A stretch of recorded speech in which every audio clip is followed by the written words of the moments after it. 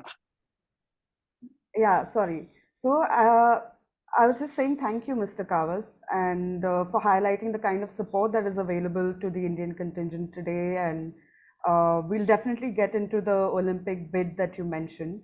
But I was wondering if, with this increased connectivity, the amount of pressure on the contingent has also increased. So along with an increase in the resources, um, I was wondering, Mr. Hakim, if you could shed a little light on that, the pressures they are under, and through conversations like these, that's what we aim to do, right?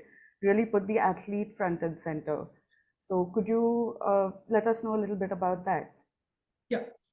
So Aditi, if you allow me, I'll just come to this point, but let me just also answer the previous question that you asked Sure. regarding how the sport is growing and in India, and why I believe swimming needs a fair amount of attention.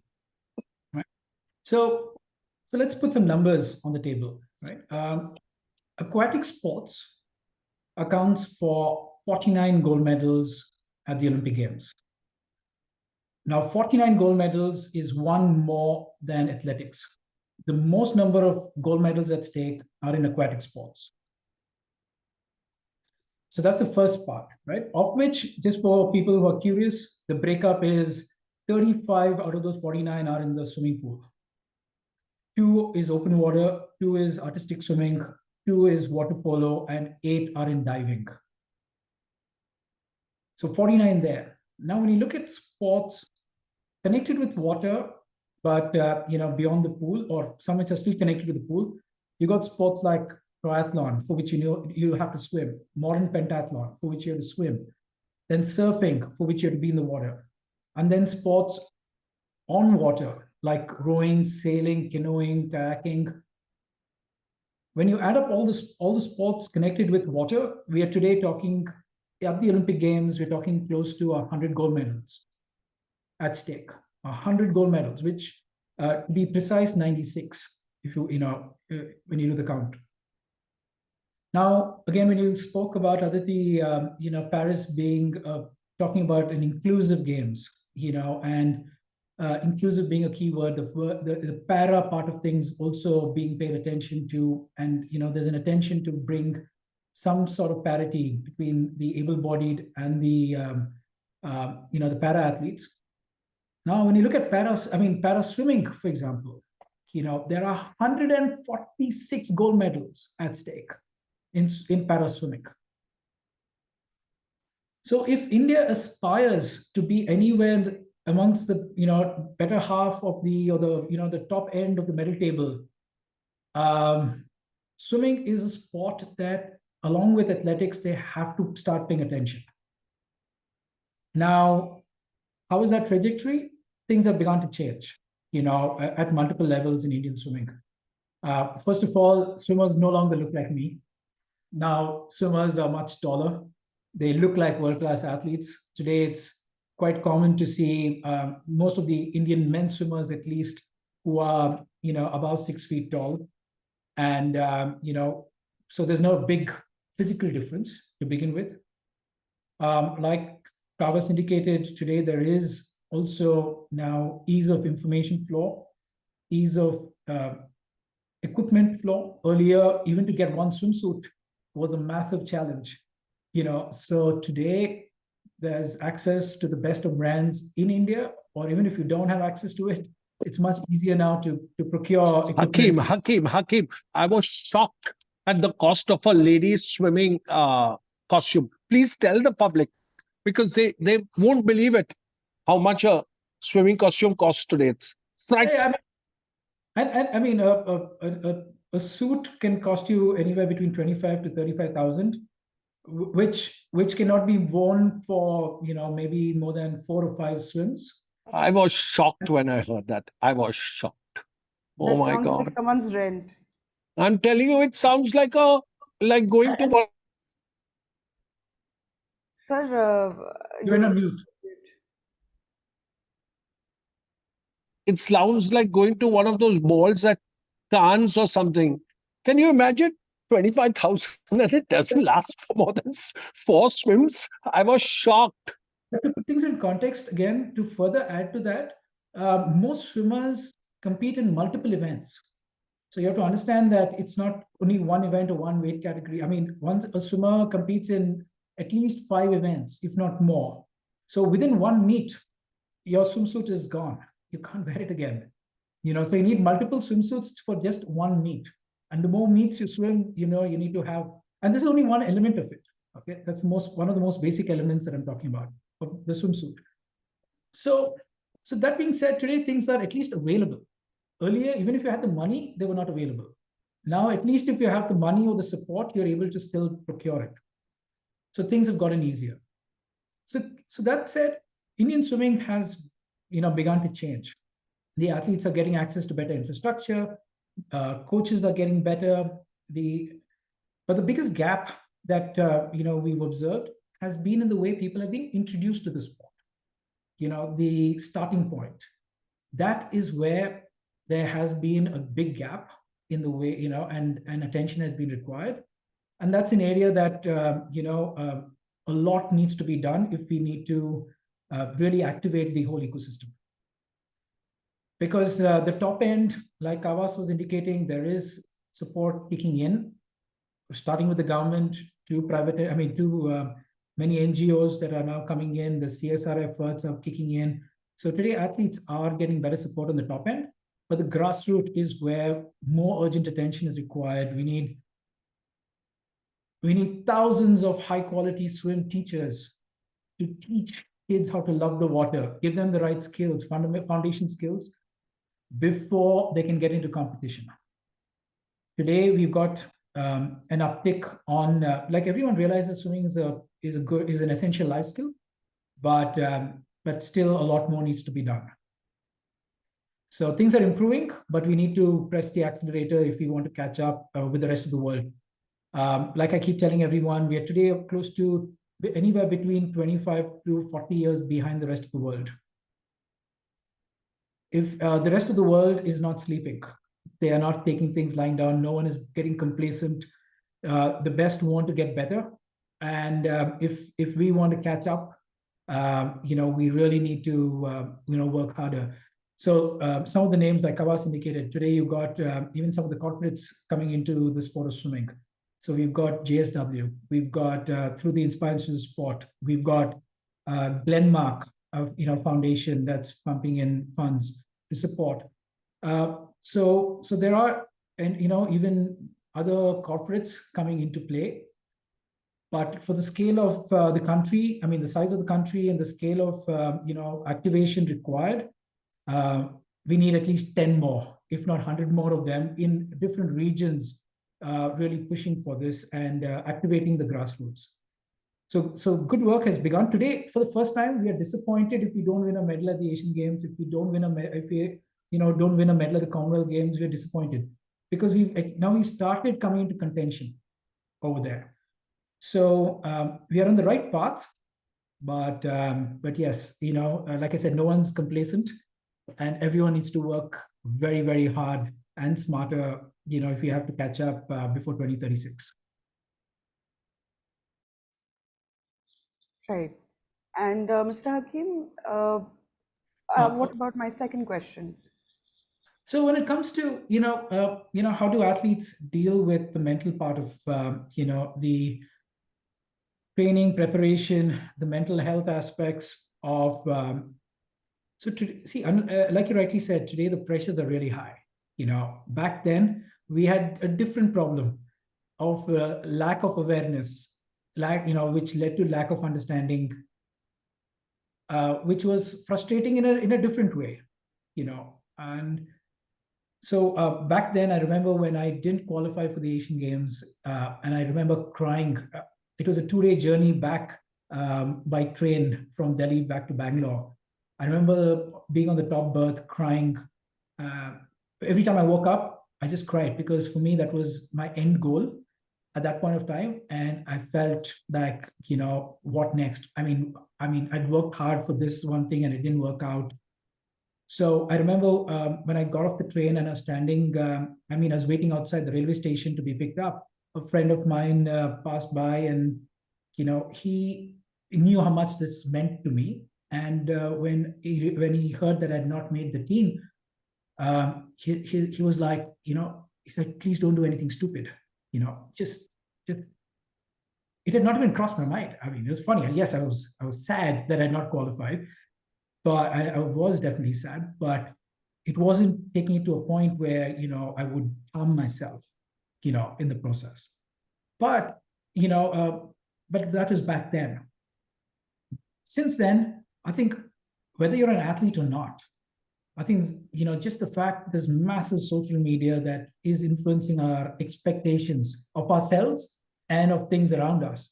So, mental health is continuously, I'm happy that in lead up to the 2020 Olympic Games, things had begun in 2016, but in lead up to the 2020 Olympic Games, with the whole COVID scenario, it became mainstream. It became mainstream to start paying attention to one's mental health and mental side of their preparation. And today, I'm happy to see that what earlier was considered a taboo, or it was considered that, if I have to get help or support, was considered a negative thing. Things have begun to change quite drastically. Again, supported by government, supported by these foundations who are also proactively, enabling access. And even the professionals in the domain are coming now with international experience, with international know-how themselves. Some of them who are today working on some of the top mental health, with some of the mental training of the athletes themselves were, high-level athletes. So when they're coming onto the ground and working with these athletes, we are seeing the Indian athletes now walking onto the field, better prepared. We're seeing the results as well. The Indian athletes, first of all, are not overawed by, like possibly some of us during our times used to be overawed by some of the top athletes. Today, when you look at the composure that many of the athletes enter the field with, it's phenomenal, and it doesn't happen automatically. It's lots of work happening in the background in the, through, both trial by fire with access to more competitions and with the support system, that today they have access to and are being open to accepting help from. It's a double-edged sword, basically. It seems like athletes have the support, but they also have the pressures. Thank you. Thank you. Mr. Kawas, would you like to add anything to that, to what Mr. Oh my God, what Hakeem said about his journey, 2 days. I've done that journey, Hakeem, from Delhi to Bangalore in the train, because I either trained in Delhi at the Nehru Stadium, that was my home, or I trained at Kengeri in Bangalore. So I can imagine those 2 nights, 3 days of yours in the train. Well, when I was concerned, after seeing everyone leave the stadium and hanging around. It was hard, man, to go back from Delhi to Mumbai. And yeah, I mean, we didn't even know what is depression. Okay. There was no clue in those days. You didn't know what was happening to you, why you were feeling what you were feeling. And you were a strong judo man. You had to put that uh, image of being strong mentally and physically. So whatever you felt, you just swallowed it. It was not easy. And yeah, especially when the contingent opening ceremony, closing ceremony, oh my God, you don't feel like seeing it. Anyway, I guess what doesn't kill you makes you stronger. And about the pressures, look, you know, why did you start the sport in the first place? I mean, I started because I saw some small man throwing the big people on the stage. And I thought, wow, this is way before the Bruce Lee era. So when the Bruce Lee era came, we were like little gods. We already knew it all. But way before that, we started martial arts because of the fun aspect, because of the cheekiness of it, because of the skill. you know so uh that's why we started, right? Not to win medals and all. So for the fun aspect. Now, if when you become an Olympic athlete, if at all you do, if you forget the fun aspect, I think that's when the problems start. You know what I mean? At the end of the day, what do? You're competing, you're giving the best of yourself. It doesn't matter who is in front of you, what the result is. As long as you've given the best of yourself, no regrets. You know. So if that's the attitude, it's great. And whatever helps in those days, whatever helps. Some people get solace from prayer. I used to have a friend who would keep going to the chapel in the Olympic Village. I mean, I didn't know how that is going to improve his timing in the 100-meter, but he would go. But it's helping him, right? So it's fine. It's great. What helped me? Go to the discotheque or go and sing at the talent contest. That helped me. Fine. It de-stressed me. I felt good, you know, and I had to lose weight. The food is so good. Oh my God, at the village. That in the first 3 days, I put on about 3.5 kilos. And then I said, oh my God, I have to lose it in the next 5 days. I managed, of course, but by the skin of my teeth. So the first time you go, I don't blame anyone. I don't blame the coaches in my time. I don't blame them at all because we were all new. It was a new experience for all of us, be it the Asian Games or the Olympics. We were just floating around, without having a clue what's going on. So, Mr. Kawas, I do have a question about, Mr. Hakim was talking about how so many resources for Indian athletes today have improved. But yet we find that athletes, a lot of them go abroad to train. And I just realized after listening to the two of you talk about your career arcs that technically both of you did as well, right? So could you shed a little light on that? Why is it that with booming infrastructure here in India, athletes still prefer to go abroad before going to the So Olympics? Why is it? when I went to Japan in 1985 for the first time, I was national champion. And I said, for my very first fight, let me not fight with the Japanese because, I'll get smashed. So let me choose a foreigner. And little then I know that he's two-time Olympic champion, Van der Walle. And oh my God, it was hell. He was ruthless. Okay. And the Japanese were laughing, seeing me getting slammed all over the place. And I didn't even know who I was fighting against. And after that, they told me, are you crazy? You went and fought him. He's a beast. He's ruthless, you know. Anyway, and then I knew how much I did not know in those first 3 months. Oh my God, it was hell. After that, I mean, I kind of managed. Believe you me, when you lose in another sport, it's your ego. It's just your ego. Okay. In judo, it's ego and pain, physical pain and mental pain. It's hell. There's just pain pain every day. Why I did it now, I don't know. I really don't know. I have no clue. I took some stupid painkiller, homeopathic medicine, every evening. They said that'll help you. I doubt that damn thing helped, but I actually used to have it because it used to taste like a dessert after every meal in Japan. So I used to have it religiously, but it is just pain, physical and emotional. Sometimes, you finished your day and then some old Japanese will call you and you're tired, and then he throws you, and again you're depressed. You keep asking yourself, what am I doing here? This old guy threw me, but you don't realize you're finished, you're overtrained, you're tired. There's no one to tell you all this, that you should have not fought him, you should have just gone down, you know. So it's a learning. I mean, I would have done things.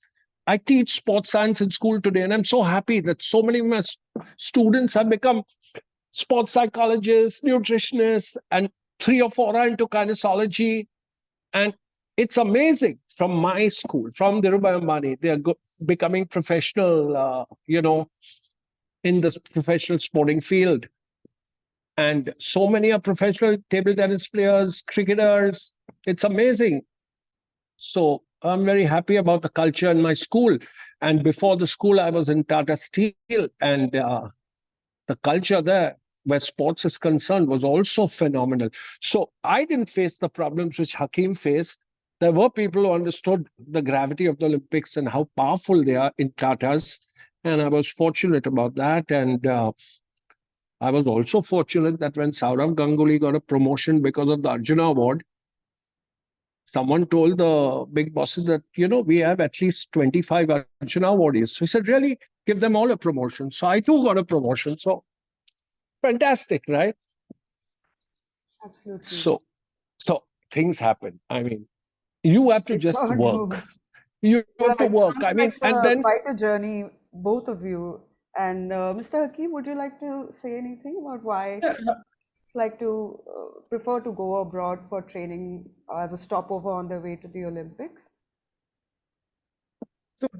so like Kawas indicated, I think even swimming, even though it's not a contact sport, but it's a sport that does require you to compete with someone else. If you've been training and competing, if you're the best in the country, there's always a challenge to keep pushing yourself.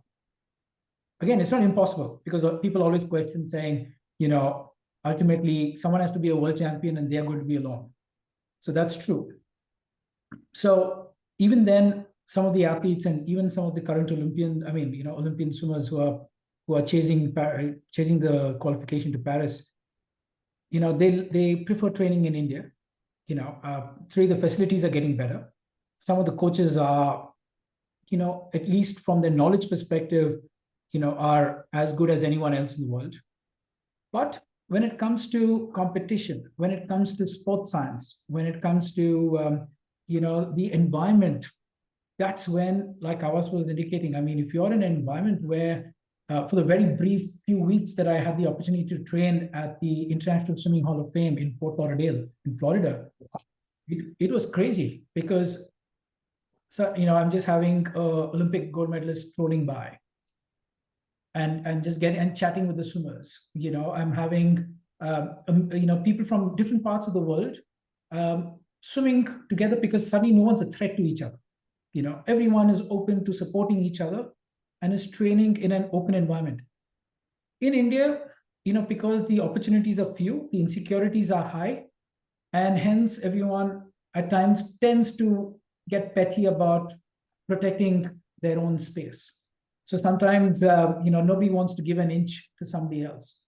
So the environment of sharing, learning, being okay to lose is more difficult within the country, and hence sometimes even that helps people when they go abroad, because the egos can be kept aside. They can be open to losing to someone who it doesn't matter, because that helps them in their learning experience and learning curve.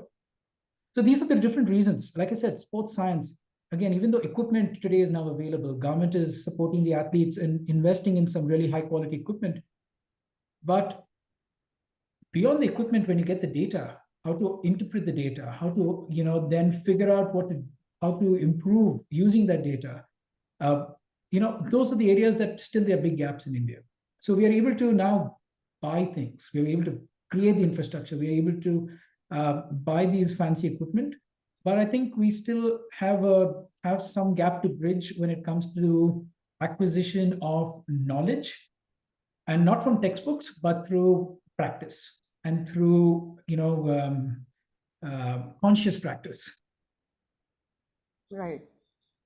Thank you. This has been very insightful talking to both of you. Mr. Kawas, you want So, to jump in? yeah, I'll just give you an example. My sport, the federation is still banned, judo. Okay. There's an administrator running it. Now, in the interim between the ban and the administrator, I was running the show. Okay. So, in that interim 2 months, we held several trials for the Commonwealth Games and for the future tournaments, international tournaments. What did I notice? That one athlete who is not even national champion, for some strange reason, her name appeared for the Commonwealth Games. Okay. What did I do? I went out of my way to get that name changed. I went begging to the International Olympic Committee, my team, not myself alone, and to the ministry. The ministry backed me fully. Then what did we do? I said, this is the girl I want. The committee wants. My committee wants this girl, Tulika Man, to go there, okay, to the Commonwealth Games. And why is her name not there when she's the number one athlete of India? She has the number one points and her name is missing. And she's showing it to me in every trial by winning comfortably. Fine. So we changed the name and the Indian Olympic Committee helped us. Okay. We changed the name. We got rid of the girl's name. She was not national champion, nor was she university champion. How can she go? Anyway, Tulika went. We sent the number one and number two for a 1.5 month training stint in Spain. Tulika was part of that team. In the very first tournament, she lost to New Zealand, okay, for a medal. And guess what? To qualify for the silver, she fought that same New Zealand girl and won and came to the final against Britain. And she lost to the British girl in the last 30 seconds.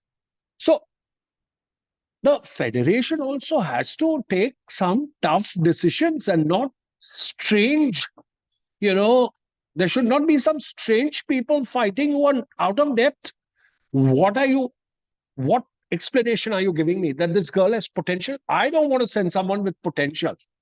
I want to send someone who will perform in a Commonwealth or an Olympic or an Asian Games. I want performance. I don't want the person to get experience there. You can get experience wherever else you want.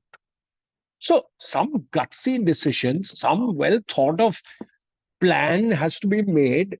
Had Tulika not gone to these exposures, and thanks to the government, thanks to Sports Authority of India for helping out at the right time, had these things not happened, she would have gone to the Commonwealth Games and lost to that New Zealand girl. But she had lost to her before, and she won and came to the final. And she was even winning the final and lost. That's fine. And she has lost twice to one Mongolian girl. But I don't know. I've not met her recently. Has she got the feedback from the first time she lost to the Mongol? Why? What could she have done better? I hope so. And I'm sure she has. And I'm sure she will keep improving. And she is our best bet for the Olympics today. She's qualified. And I hope she does well. It is extremely difficult. As Hakeem says, we are not yet up there. We need sports science now in a big way to help our athletes to inch that one step closer. Right. Thank you, Mr. Kawas. So actually, on that note, I wanted to talk to you a little bit about the Let's Move campaign, which IOC has joined forces with Abhinav Bindra for, who is, of course, India's first individual Olympic gold medalist. And through his foundation, Abhinav Bindra Foundation, IOC member Mrs. Neeta Ambani's Reliance Foundation, as well as Viacom 18. So all of this Olympic coverage will be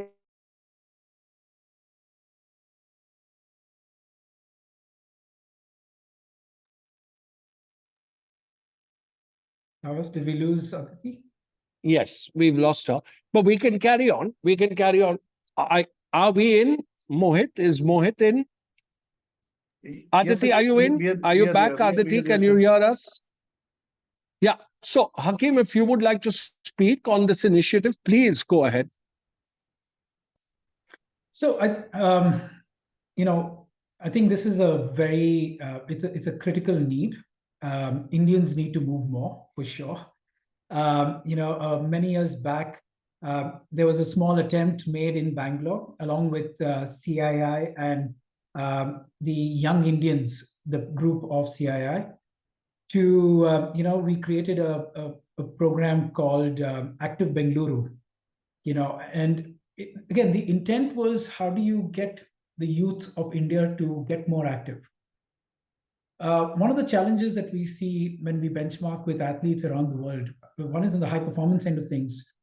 We realize that where we often find ourselves lacking, when Kawas talks about the last 30 seconds, you know, we've seen a lot of that in the past, where we've been winning till almost the end and then we lose. You know, and where does that come from? That one of the elements of it is fitness. You know, and when you look at many of the other countries that today we are chasing or we want to beat, culturally they are fit, they move, they are running marathons, they are running. I mean, it's not a special thing, it's not a weekend thing, it's a family thing, and everyone likes to move.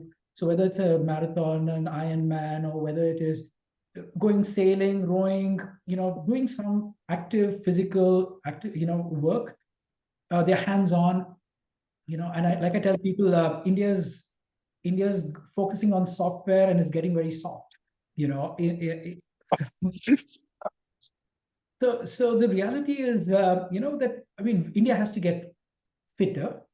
There have been initiatives even by the government, and you know, and I think even this initiative is very needed. You know, when we attempted this thing with Young Indians and CII for Active Bengaluru, we had coined a term called PADS. You know, which we said was more deadly than AIDS, and PADS stood for Physical Activity Deficiency Syndrome. You know, which basically was leading to all kinds of lifestyle diseases that India is, you know, infamously number one in. You know, so whether it's diabetes, hypertension, heart issues, heart diseases, lots of lifestyle issues, India seems to be, you know, infamously leading the charts. So if we have to change that, I think initiatives like this, the Let's Move campaign, you know, is much needed. And yeah, I think you know, all the power, and would be happy from, you know, my side if I can help in any way. But it is much needed. Thank you so much, Mr. Hakim. Yash, do you want to show the video quickly? I realize we have actually run out of time.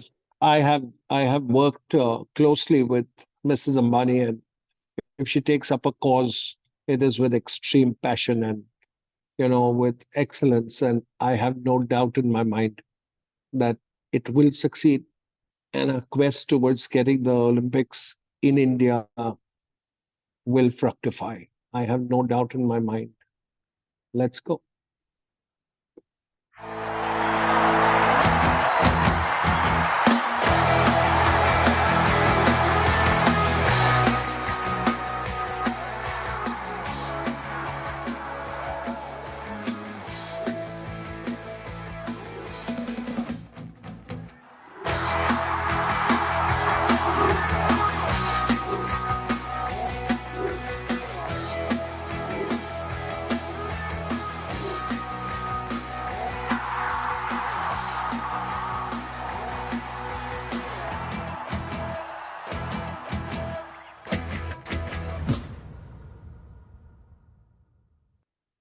Nice.